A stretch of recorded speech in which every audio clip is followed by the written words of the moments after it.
हाय दोस्तों, welcome to धन। दोस्तों, फंडामेंटल एनालिसिस में बहुत सारे टाइप के एनालिसिस होते हैं जहां पर आप कंपनी को एनालाइज करते हैं, बिजनेस को एनालाइज करते हैं, फ्यूचर प्रोस्पेक्ट को एनालाइज करते हैं, इकोनॉमिक एनवायरनमेंट को एनालाइज करते हैं, मैनेजमेंट का एनालिसिस करते हैं, वैल्यूएशन का एनालिसिस करते हैं और साथ में करते हैं फाइनेंशियल एनालिसिस। फाइनेंशियल एनालिसिस को भी हम बहुत सारे पार्ट्स में ब्रेक कर सकते हैं, लेकिन सबसे बड़े पार्ट्स जो होते हैं वो होते हैं इनकम स्टेटमेंट, बैलेंस शीट और कैश फ्लो स्टेटमेंट का एनालिसिस।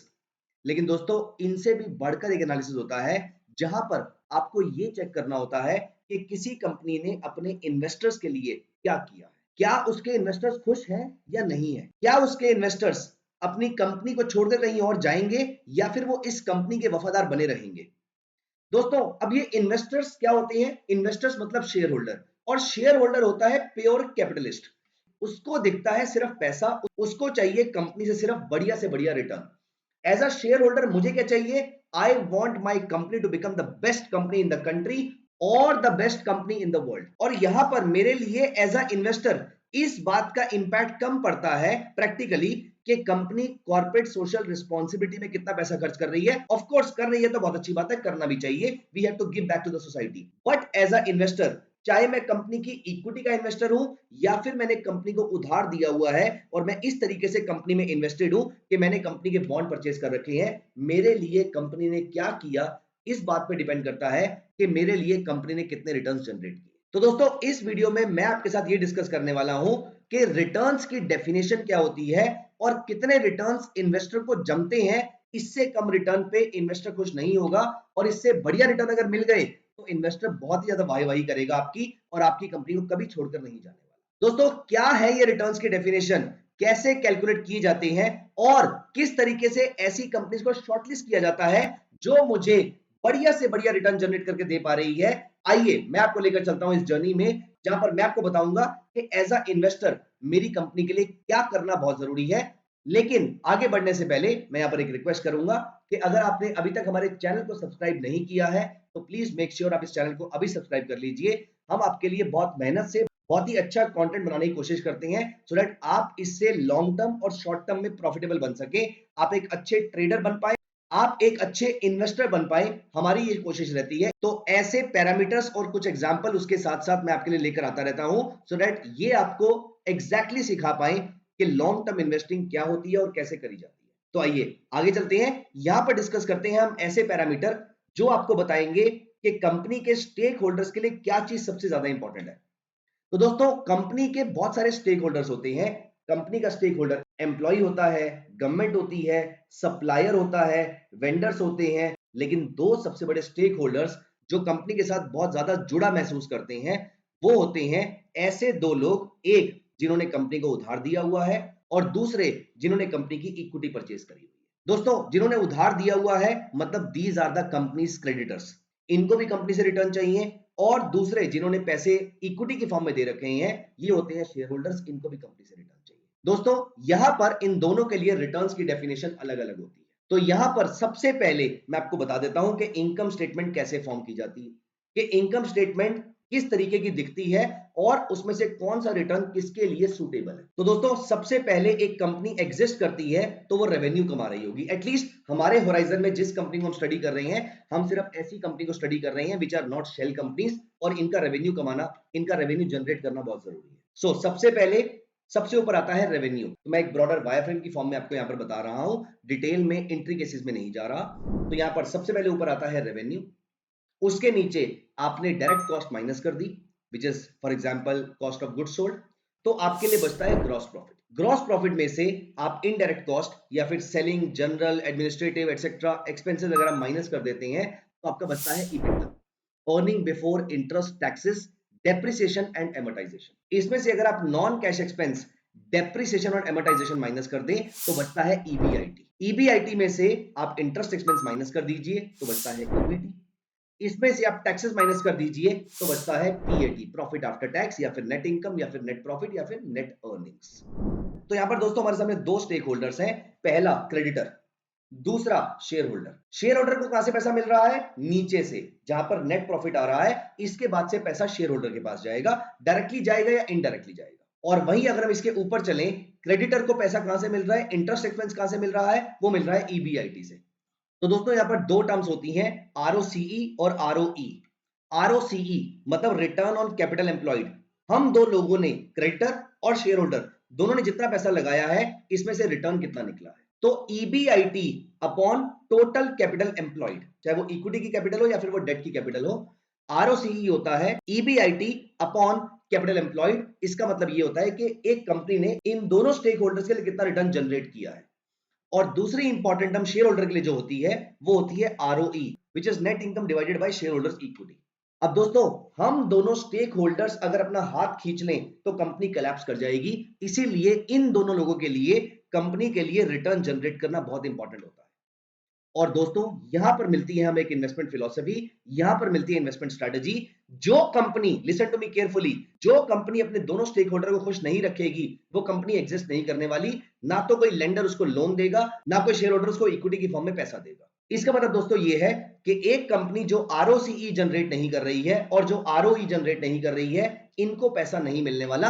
अगर कंपनी को ग्रो करना है, अगर कंपनी को एक्सपैंड करना है, अगर कंपनी को एग्जिस्ट भी करना है, उसको आरओसीई और आरओई जनरेट करके देना पड़ेगा। तो दोस्तों अब आपके माइंड में एक क्वेश्चन आ रहा होगा कि कितना नंबर मुझे अपनी कंपनी में आरओसीई और आरओई का देखना चाहिए। दोस्तों वैसे तो ये बोला जाता है कि अगर आपका आरओई 12-15% से ऊपर है तो इट इज ओके, और अगर आरओसीई 18 से 20% से ऊपर है तो you are doing pretty well. अगर ये दोनों नंबर आपको ऐसे दिखते हैं जहां पर आरओई 12, 13, 14, 15% के आसपास रहेगा, बहुत बढ़िया है, और अगर आरओसी 18-20% के आसपास का रहेगा तो ये बहुत ही बढ़िया है।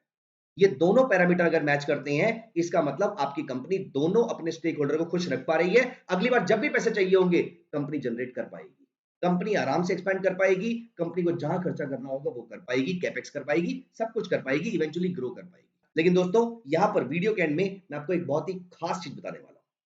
आइए आप मेरे साथ साथ ओपन कीजिए scanex.trade और मैं आपको दिखाता हूं कि ये आरओई और ये आरओसी किस तरीके से आपके लिए चुटकी में एक बहुत ही बढ़िया स्टॉक लिस्ट निकाल के दे सकते हैं। तो मेरे साथ साथ आप Scanex ओपन कीजिए और यहां पर क्रिएट स्क्रीनर पे क्लिक कीजिए और यहां पर मैं आपको दिखाता हूं ऐड फिल्टर में जाकर दो फिल्टर जब आप ऐड करेंगे आपको ऐसी कंपनीज मिलने वाली है जिसके स्टॉक प्राइस मैं आपको दिखाऊंगा किस तरीके से रिएक्ट करते हैं। दोस्तों यहां पर मैंने पहला पैरामीटर डाला return on equity, at the same time मैं यहां पर दूसरा पैरामीटर डाल रहा हूं ROCE, return on capital employed. इन दोनों के बारे में मैं आपको ऑलरेडी पहले बता चुका हूं। मैंने बताया आरओसीई 18-20% के आसपास बहुत बढ़िया है, आरओई 15-17% के आसपास बहुत बढ़िया है। लेकिन अगर हम इन पैरामीटर्स को लेकर थोड़े से स्ट्रिक्ट हो जाएं, स्ट्रिंजेंट हो जाएं, टाइट हो जाएं, अगर हम यहां पर बहुत ही स्ट्रिक्ट पैरामीटर्स डालेंगे दोस्तों यहां से आपको बहुत ही बढ़िया कंपनीज मिल सकती हैं। मैं ये नहीं कह रहा कि आपको सिर्फ इसी पैरामीटर को देख के कंपनी में इन्वेस्टमेंट कर लेनी चाहिए। अपनी जो भी पैरामीटर्स यूज कर रहे हैं, अगर आप ये वाले पैरामीटर्स ऐड कर लेंगे, जो पैरामीटर मैंने आपको बताए हैं, अगर आप सिर्फ वही ऐड कर लेंगे, ये आपकी कंपनी की लिस्ट को, ये आपकी इन्वेस्टेबल कंपनीज की शॉर्टलिस्ट को बहुत ही बढ़िया कर देगा, बहुत ही उम्दा कर देगा। लेकिन आज मैं आपको बता रहा हूं कि अगर हम इस पैरामीटर पे बहुत ज्यादा स्ट्रिक्ट हो जाते हैं तो किस टाइप की कंपनीज हमें मिलती हैं। यहां पर मैंने नंबर डाला ROE should be more than 30%, मतलब ये कंपनी अपने शेयर होल्डर के लिए 30% रिटर्न ऑन इक्विटी जनरेट कर रही है। ये 30% आपको डिविडेंड की फॉर्म में नहीं मिलेगा, ये शेयर प्राइसेस की फॉर्म में नहीं मिलेगा, ये नेट प्रॉफिट है। ये नेट प्रॉफिट रिजर्व्स के लिए भी यूज कर सकते हैं, लेकिन इवेंचुअली रिजर्व्स भी तो शेयर होल्डर के लिए यूज होने वाले हैं, एक्सपेंशन के लिए यूज होने वाले हैं, रेवेन्यू इंक्रीज करेगा और बाद में स्टॉक प्राइस उसकी वजह से बढ़ सकता है, और या फिर आपको डिविडेंड की फॉर्म में मिल जाएंगे। तो इवेंचुअली ये नेट प्रॉफिट शेयर होल्डर को ही बिलोंग करता है। तो ROE greater than 30% while ROCE if this is more than 50%। दोस्तों हमारे सामने अप्रोक्सीमेटली 97 कंपनीज आती हैं। अब आप इसमें से जोन सी मर्जी कंपनी का स्टॉक प्राइस उठा के देख लीजिए, ये पिछले एक साल का डेटा है सिर्फ। यहां पर देखते हैं, मैं ऊपर ऊपर जो अच्छी कंपनीज हैं मैं उनको तो यहां पर उठा के देख ही नहीं रहा, मैं यहां पर रैंडमली आपको नीचे से कंपनीज उठा के दिखाता हूं। यहां पर हम उठाते हैं रेलिगर एंटरप्राइजेस, पिछले 1-1.5 साल का रिटर्न देखिए। Last year this stock was trading at 150 and now it has touched the high of almost 300। वहीं पर एक और कंपनी आ रही है स्नाइडर इलेक्ट्रिक। स्नाइडर का अगर आप चार्ट देखें तो लास्ट ईयर ये स्टॉक प्राइस चल रहा था अप्रोक्सीमेटली 175 के आसपास का, अभी चल रहा है अप्रोक्सीमेटली 774 के आसपास। मतलब ये लास्ट ईयर हमारे पास डेटा अवेलेबल था, मैं उस डेटा के अवेलेबल होने के बाद की बात आपको बता रहा हूं। यहीं पर अगर हम कोई और कंपनी देखते हैं उसी लिस्ट में से, रतन इंडिया, जो लास्ट ईयर 4-4.5 रुपए के आसपास ट्रेड हो रही थी, इस साल 20 रुपए से ऊपर का हाई लगा चुकी है। वहीं पर हमारे सामने एक और कंपनी आ रही थी ई सैब इंडिया।